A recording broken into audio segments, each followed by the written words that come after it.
نوجوان میرے پاس نماز کے لیے آتا تھا، اس نے یہ کہا کہ حضرت کیا سوسائیڈ کرنے کی اجازت ہے؟ کہا کیوں؟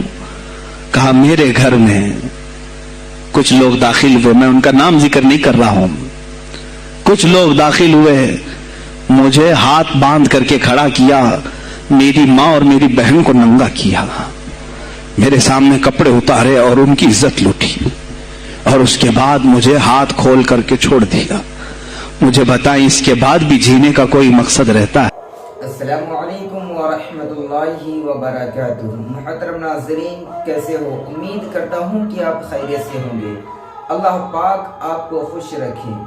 جی ہاں دوستو، اس وقت ہم مسلمانوں کا حال یہ ہے کہ جن کو ہم اپنا مسیحا سمجھتے ہیں، جن کو ہم اپنا لیڈر سمجھتے ہیں، وہی ہمارے حق کو دبانے کی کوشش کر رہے ہیں۔ جن کو ہم اپنا لیڈر سمجھ کر ہم اپنا ووٹ دیتے ہیں، وہ ہمارے ووٹوں کو خرید کر ہمارے جو مسلمانوں کے کنڈکٹر ہیں ان کے منہ میں پیسوں کے نٹ ڈال کر کے ان کے منہ سے سچائی بدل دیتے ہیں۔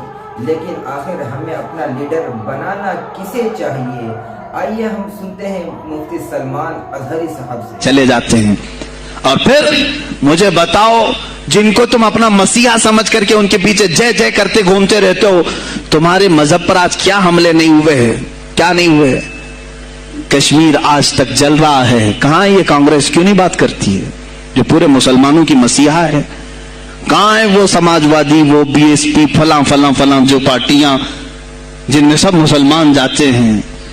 کیا ان کو اتنا بھی شعور نہیں کہ وہ پارلیمنٹ میں اس کے خلاف بات کریں، کہیں کہ یہ مسلمانوں کے ساتھ ظلم ہو رہا ہے، ہم ان کے ووٹ لیتے ہیں؟ نہیں بات کریں گے، یہ صرف اور صرف تمہیں استعمال کرتے ہیں، اور انہیں معلوم بھی ہے ہم نے ان سب کو خریدا ہے، ان کے لیڈروں کے منہ میں اپنی زبان رکھی ہوئی، یہ کوئی بولے گا نہیں، انہیں معلوم ہے۔ تمہیں یہ اندازہ نہیں میرے عزیزو، آج میں بولوں تو لوگوں کو تکلیف ہوگی۔ کشمیر کے ایسے حالات ہیں، رو رہے ہیں وہاں پر۔ ایک مولانا ہے، مسجد کے امام ہیں، انہوں نے کہا، باضابطہ حلفیہ کہا نوجوان میرے پاس نماز کے لیے آتا تھا، اس نے یہ کہا کہ حضرت کیا سوسائیڈ کرنے کی اجازت ہے؟ کہا کیوں؟